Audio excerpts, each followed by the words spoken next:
Na sa inyo po ay lagi nagpapaalala. Stay safe po. God bless po.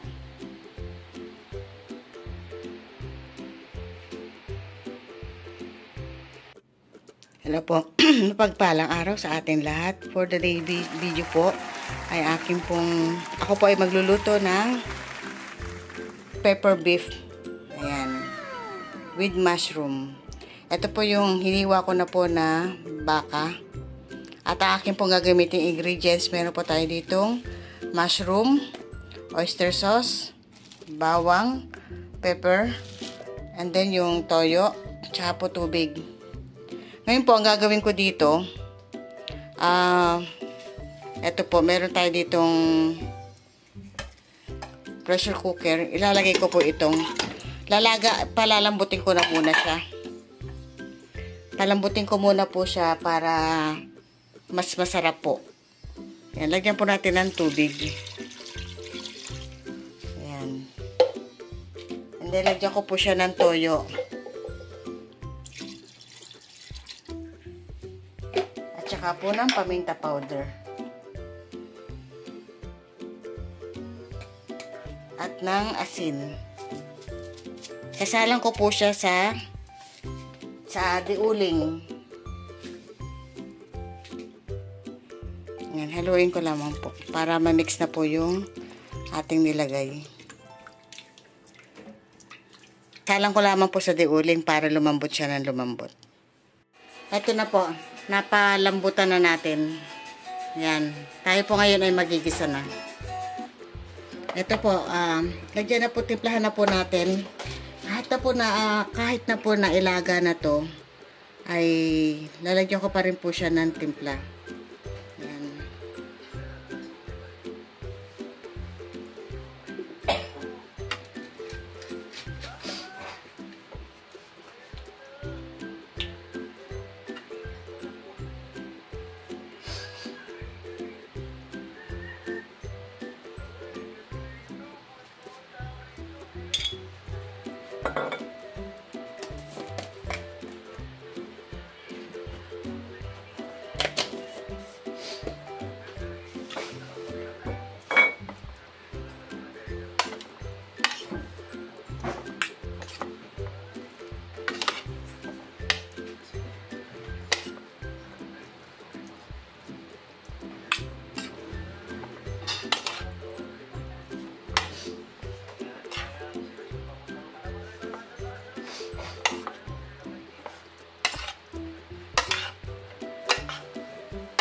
Yan. Set aside po natin ito para mag-start na po tayong ng bawang. Itong pong bawang na ito, atin po siyang tatadtarin.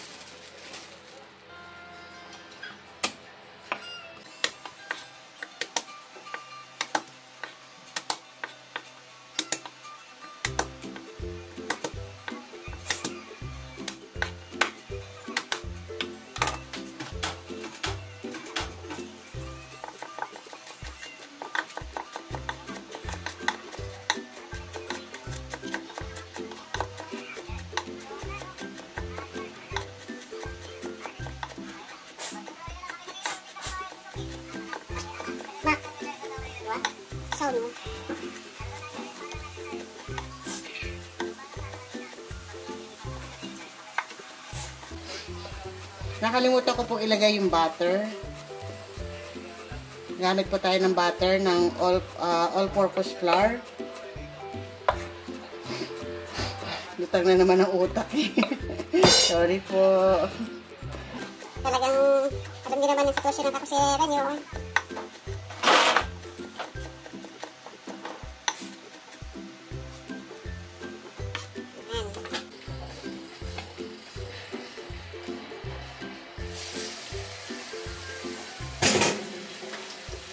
Ipirito nyo po ito hanggang maging crispy at golden brown.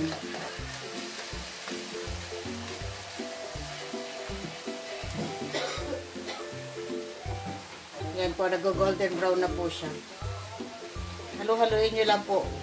Okay, huwag kayong Matyaga lang po sa paghahalo. Yung kalahati po dito, set aside po natin.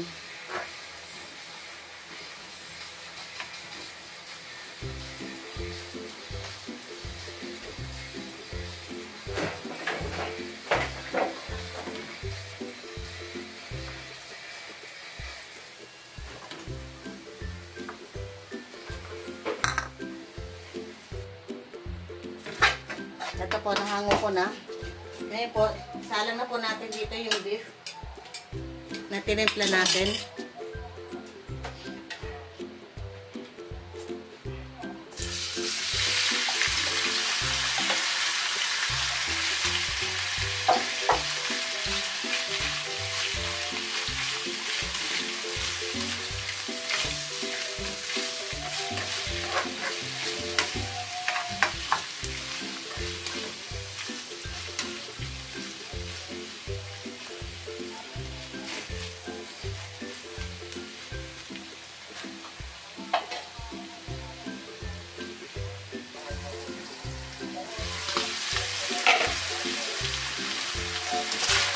Ilagay ko na po pala yung kalahati ng bawang.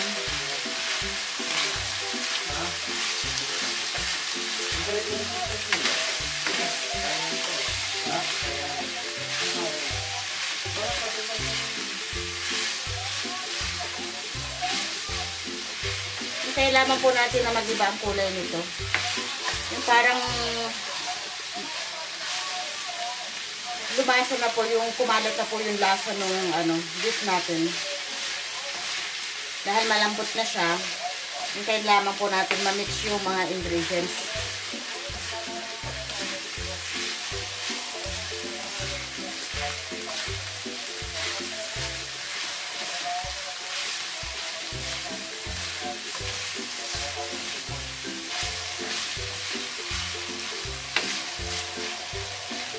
Takpan pa po natin. Mga 8 minutes po.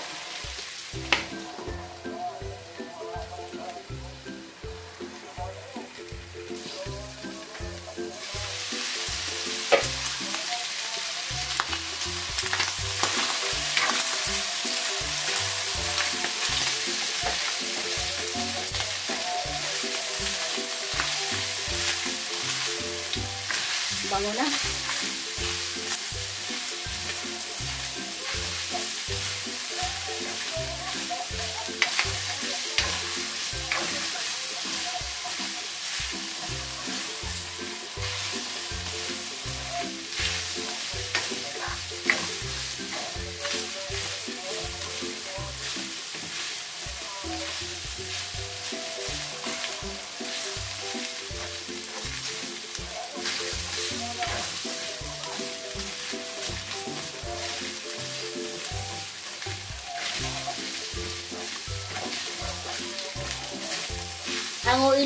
Hahanguin ko lamang po ito para mag-proceed tayo sa isang susunod. Ito po, magtunaw na tayo ng butter. Dito po sa pinaglutuan.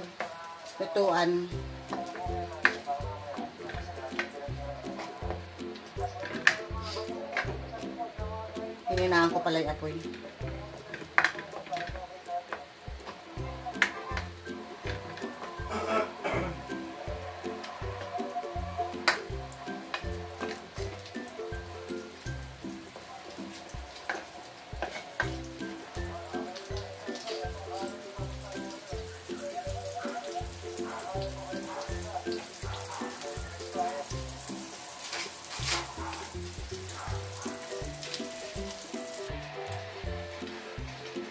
Lagay na po natin itong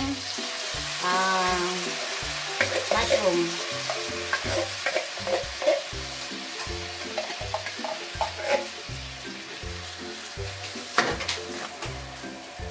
Lutuin po natin ng 1 minuto lang yung mushroom.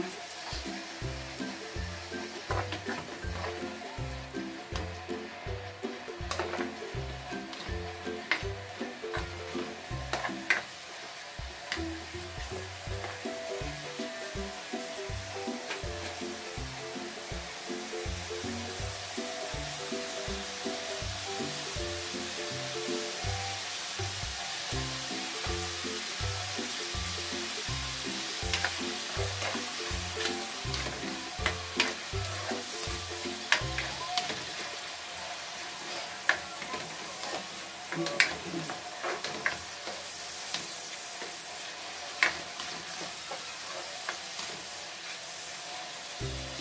na po natin yung all-purpose flour. Lutuin po natin na 1 minuto lang din.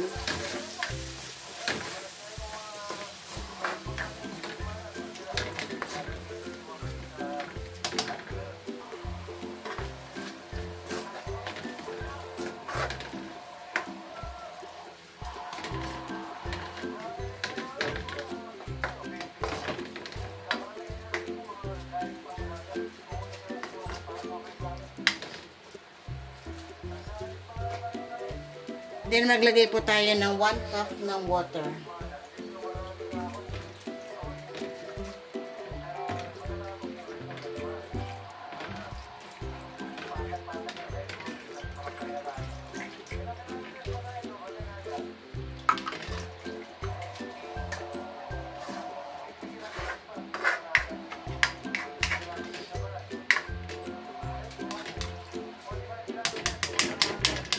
Lagay po tayo ng toyo. Tsaka beef cubes.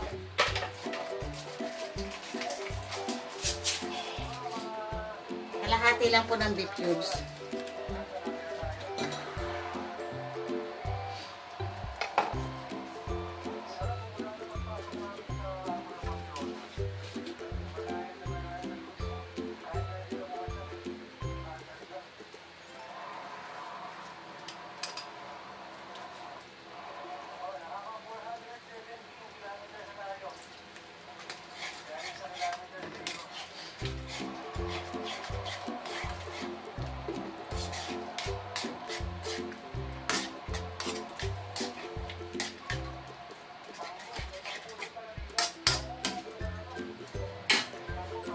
Tsaka po paminta powder. Ito po ay para sa sauce ng ginagawa natin na beef.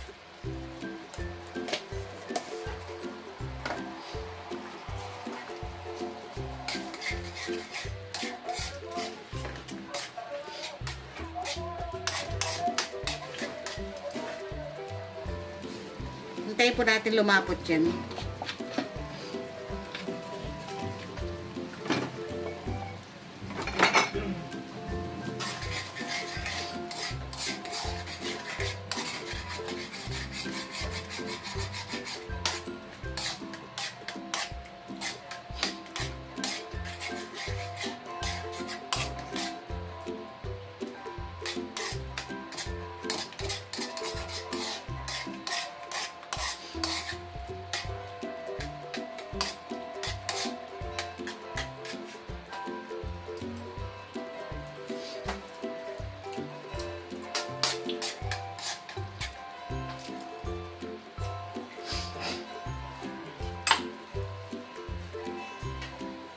Once na malapot na po, ibalik po natin itong beef.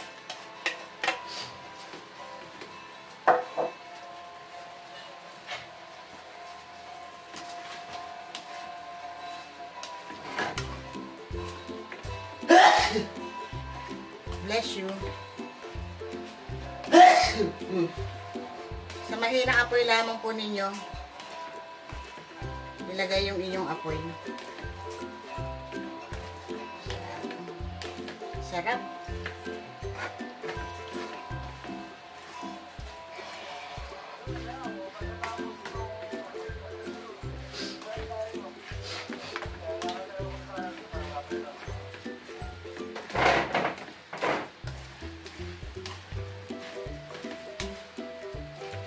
Yan.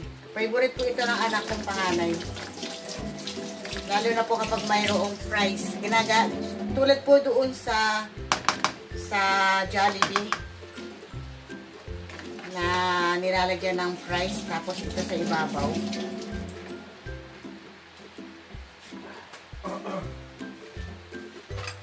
Sa huli po, budburan natin siya ng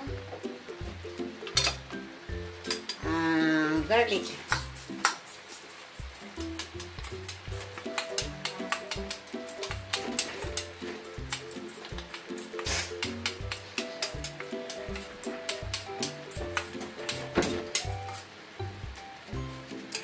ayan na po. Ayan. Ito na po ang ating garlic pepper beef a la Jollibee. Ayan. Paano po magpapalam ng inyong kakusinerang lakotsera na sa inyo po ay lagi nagpapaalala. Stay safe po. God bless po.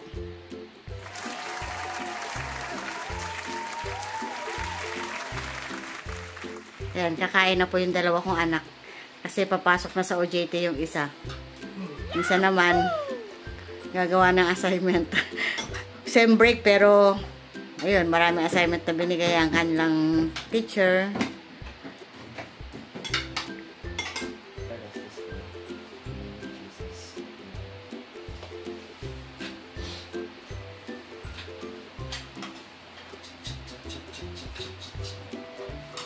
Hello po. Ayan. Ayan mo sila din. Na. Ikaw na. Mapansin ka.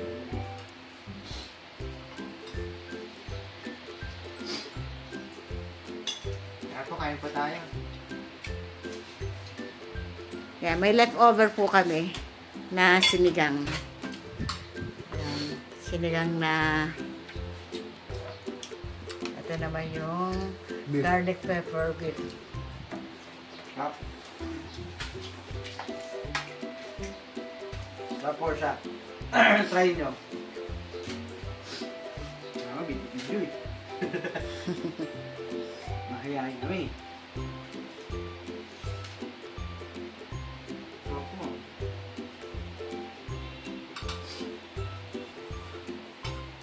Sabi mo sana din, tutuin nila, masarap eh. Oh, ang laki na subo mo eh. Oh, oh. May sunundan pa oh.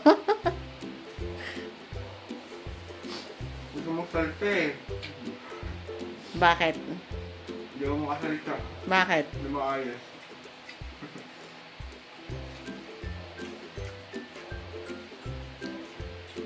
Gutom po eh. Parang na-remind pa siya sa akin ng isang ulam. Naalala ko tuloy yung burgers to. Yan nga yun. Isang ano pa yun? Oo, yung ano mo, yung inaano sa Jollibee, yung ino-order natin noon. Garlic pepper beef. Now, with fries.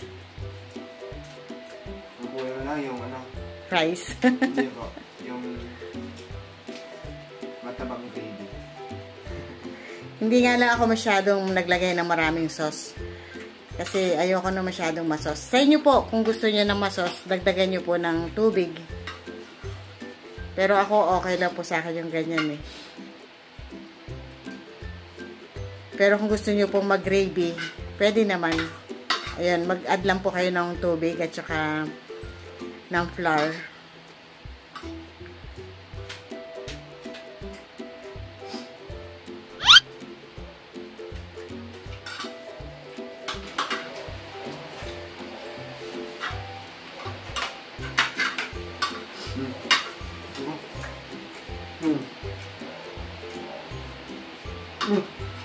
Ikaw naman po. Ano ba yun? Hindi makapagsalita. Anong gagawin? Hindi ko alam. Ayan, sige po, magpapaalam ng inyong kakusinerang lakwatsera. Hindi na po namin tatapusin yung pagkain nila para makakain na rin po kami. At sila lamang po yung dinemo ko habang kumakain. Lagi naman po kami. Okay po, bye-bye po. Bye! Lutuin niyo po.